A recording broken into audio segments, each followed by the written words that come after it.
to improve your own happiness is to serve others. So we find pleasure or satisfaction in doing things that the body needs to do. I'll give you examples. When it's very hot outside, the body could overheat, yeah? It feels good to go into the air condition. It actually feels good, right? When it's very cold outside, I don't know if you guys have a lot of that. I grew up in Wisconsin. But when it's very cold outside, it feels good to sit in front of a fireplace, right? There's pleasure in doing what we need to do. Does that make sense? So from a psychological perspective, it's the same thing.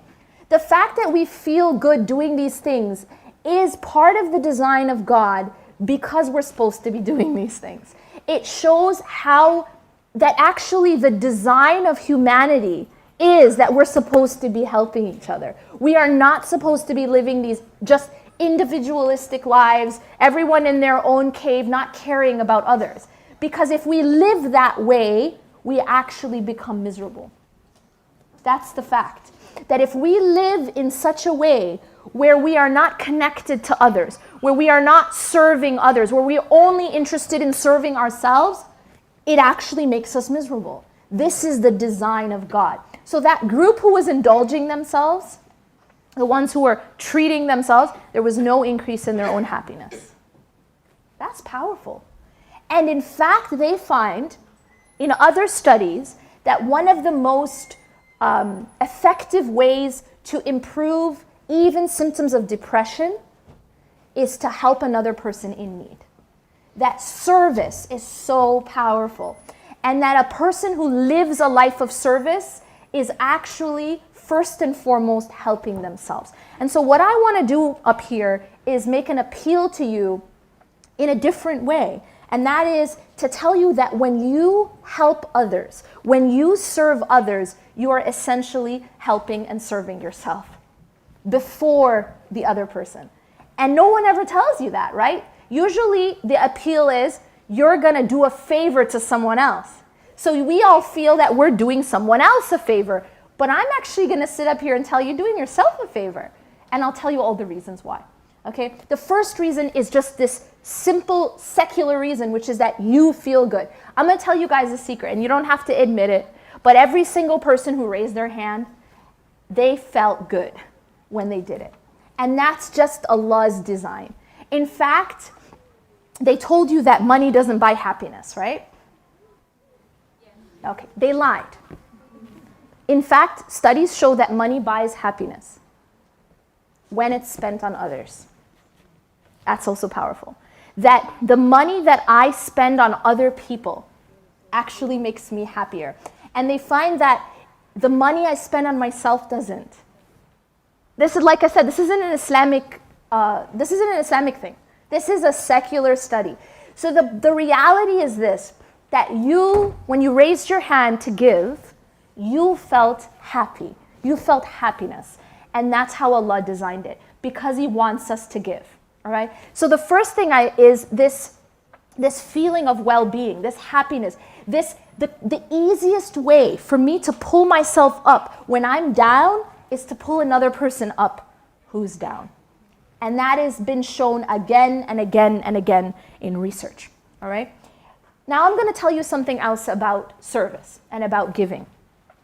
But before I go there, I want to talk about another concept which this specific organization serves. Now, there are many charities out there, right?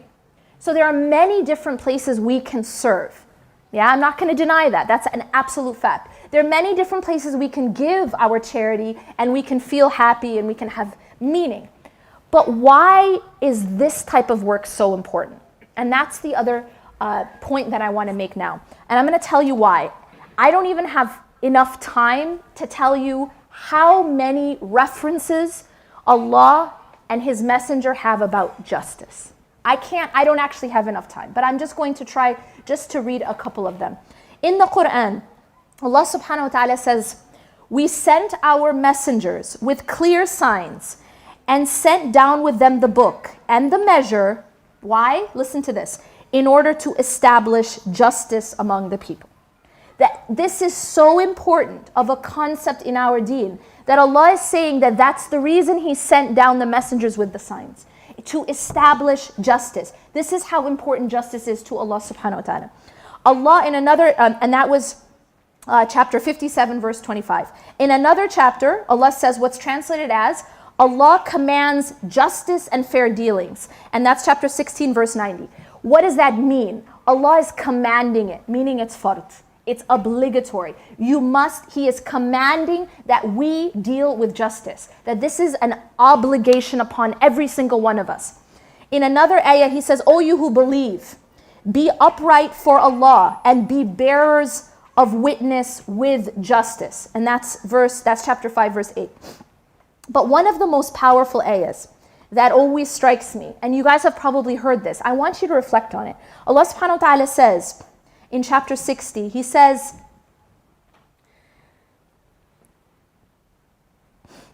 He tells us that we should stand up, O you who believe. Actually, this is chapter 4.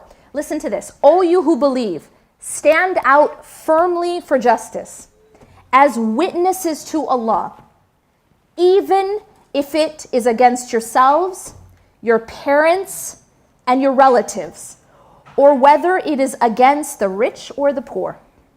Do you understand how important justice is as a principle in our deen? That Allah is saying, even if it's against your own parents, even if it's against your own self, even if it's against family, you must be just. Okay? Now, do you understand? What's that talking about? That's talking about these issues that we have within families, when sometimes there is an injustice and we stay quiet, that is a contradiction to this command by Allah subhanahu wa ta'ala. That if you see injustice, even if it's your own mother doing it, against, for example, your own wife, yeah, that you have to, Allah is saying here, that you have to stand up and be just. It doesn't mean be unkind. The ayah doesn't say unkind. The ayah doesn't say harsh, right? The ayah says be just, and specifies that even if it is against your own mother, your own parents, your own self, if you have done wrong, that you stand up and be just, and you be fair and say, I did wrong and I will correct it. This is what Islam teaches us. Allah subhanahu wa ta'ala has repeated, and His messenger have repeated this concept of justice over and over and over. And one of the ahadith, it's a hadith Qudsi, where Allah says, O my slaves, I have forbidden justice, I have forbidden injustice, dhulm, for myself, and I forbid it also for you. Allah is saying, I have forbidden it for myself, and I have also forbidden it for you. So avoid being unjust to one another. Another hadith tells us that there's 7 types of people who are going to have the shade of Allah on a day when there's no shade. We're going to need that shade. And He says that one of those 7 categories is a just leader. A just leader. Why a just leader? Because when you have power, you can kind of do whatever you want, right? And so it's when you have power and you continue to be just, that it's such a high reward that you are among the 7 who have that shade on the day of judgment. Now, what is this talking about? Is it only talking about the leader like Trump? Is it only talking about the president? Well, no, because guess what? There are leaders of the family. Yeah, sounding familiar? That there are people, there are leaders within a community. There are leaders within a masjid. You might be a leader within your school. You might be a leader within your company. Even a leader within your home. But when you are just, that this becomes such a high reward. That Allah subhanahu wa ta'ala says that you will be among the 7 who, when there's no other shade. You know, the thing is about justice. I want to tell you something very interesting about this concept of justice, yeah? And the opposite of it, which is called dhulm. It's very interesting to note that when Allah subhanahu wa ta'ala talks, for example, about shirk. What's shirk? To associate partners with Allah. Yeah. We all know this is the worst sin, right? Yes? When Allah talks about shirk in the Quran, in Surah Luqman, He says, "Inna shirka la dhulmun azim."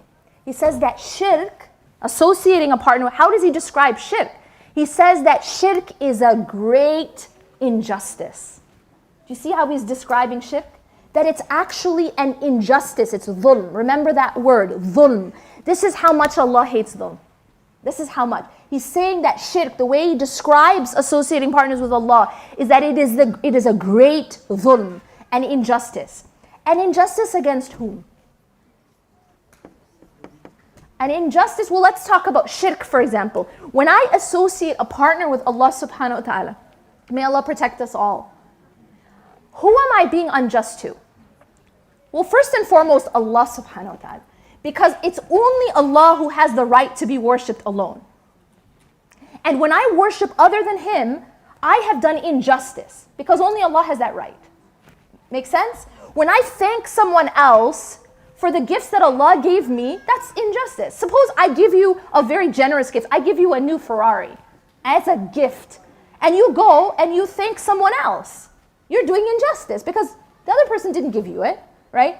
And so shirk is a dhulm against Allah subhanahu wa ta'ala. But it's also a dhulm against someone else. Does anyone know? Your own self. When Allah subhanahu wa ta'ala talks about sin, do you know how Allah describes sin in the Quran? A dhulm against oneself. That's deep. That when I commit a sin, I am actually doing injustice to myself. Myself. Even if I never hurt another person. Even if my sin is between me and Allah subhanahu wa ta'ala. It does not involve the rights of another person. And yet Allah says that it is a dhulm against my own self. These are all the worst thing that the worst things Allah describes them as the dhulm. This is how important justice is as a principle. Now that brings me to this cause. This cause is about trying to establish justice and trying to fight against dhulm, injustice. And for us to support that cause is extremely, extremely noble. And honestly, when he was talking about fard, obligation, it is part of our obligation to be a part of that establishment of justice.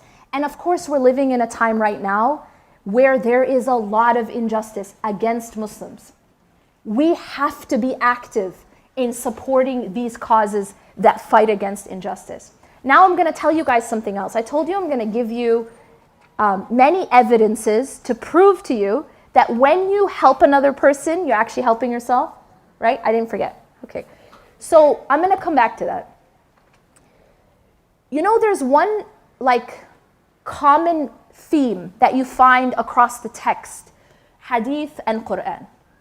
Across the text. Many ayat, many ahadith. And that theme is this. That however I am with the creation is how Allah will be with me. You see that theme? That's a very powerful lesson. And it's a powerful theme. However I am with the creation is how Allah will be with me. Do you want me to prove it to you? Hadith. The Prophet ﷺ says that show mercy to those on the earth. And what will happen? Allah will show mercy to you. Do you see the parallel? And another hadith, he or she who does not show mercy will not be shown mercy by Allah. Again, the parallel, right? There's a hadith that says that anytime you help another person in need, Allah will help you in need. When you are a person who helps others in need, Allah will help you when you're in need. And it even says that Allah will continue. It's like a very interesting phrase. Basically, it's saying Allah will continue to be at the back. So you might be like, what does that mean? This phrase oh no, she's got my back? Yeah? Allah is saying this. Allah is saying He will continue to have your back.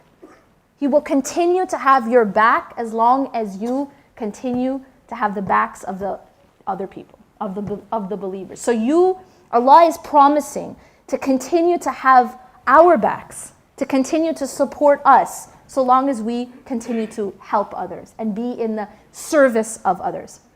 But if there's any reason, right, if everything I said isn't enough, if there's any reason to be in the service of others, it would be this one. And that is that Allah subhanahu wa ta'ala tells us that when we help someone in need in this life, when we're standing on the day of judgment in front of Allah subhanahu wa ta'ala, you know the day when we're going to be desperate, right? The day Allah tells us that people will be so desperate that they're willing to ransom their own children to protect themselves. I'm sorry, children, to tell you this, but this is, and may Allah protect us from that. That is the wrongdoers. But this is the intensity of how frightened we would be on that day. How frightening that day is. That a woman who is nursing her baby will throw her baby. That people will say, no, leave me, take my child instead. Can you imagine that? This mother, this father who protected you in this life, but because of the terror of that life, of that day, that they're willing to ransom you. And your people saying, take my spouse, right? Take my spouse, take my child. And this is the terror. So when we stand in front of Allah subhanahu wa ta'ala on that day, we're going to be desperate. Desperate for His mercy. You understand? Allah says that when I help a person in need in this life, when I stand on the day of judgment, Allah will help me. That I helped that person in that time of need, so when I come in my time of need, and this is the peak of our time of need, is on the day of judgment. Allah will help us when we stand there. And I think if there's no other reason, it would be that and so at the end of the day, when I am helping, this cause, what is this cause helping? It's helping people who are in a state of injustice, who can't protect themselves, who can't defend themselves, and you're coming in and defending for them. You're coming in and helping them. And when you do things like that, then Allah's got your back. And that's the reality, is that when I'm going out and helping another person, when they're vulnerable, guess what? It's going to come back to me. And do you guys understand the different way I'm talking about this now? It's going to actually come back to me. So at the end of the day, we all are ultimately self-interested. You understand? Yes, we care about others, but we care about ourselves. All right? That's part of being human. Even when Allah tells us to obey Him and to stay away from sin, He gives us motivation. He says you'll go to Jannah, right? You'll get good deeds. You're protecting yourself from hell. This is human nature. We are self-interested. We want what will make us happy, and we want to stay away from what will make us suffer. And that's why I'm telling you this, subhanAllah, when you give, you're ultimately giving to yourself first and foremost. There was a time when the Prophet ﷺ came back and he found that Aisha radiallahu anha she told him that she had given some of this animal for charity. She said to him, I've given this part of the animal for charity, but I've kept your favorite part, right? She's a loving, sweet wife, okay? And subhanAllah, teaching moment here. You know what he says to her? He says, actually, you have given that portion, you have kept that portion and you have given my favorite part. I don't know if you understand. I'm going to explain. She had held on to his favorite part of the animal, and she had given the rest for charity. But what he explained is that the part you gave for charity is the part we kept. That's so powerful. What it tells us is this: any cent that we give for the sake of Allah, and not just in money, by the way, in our efforts, in our time, in our concern, anything we give of ourselves for the sake of Allah, we're never losing that. It's not lost. It is kept for us.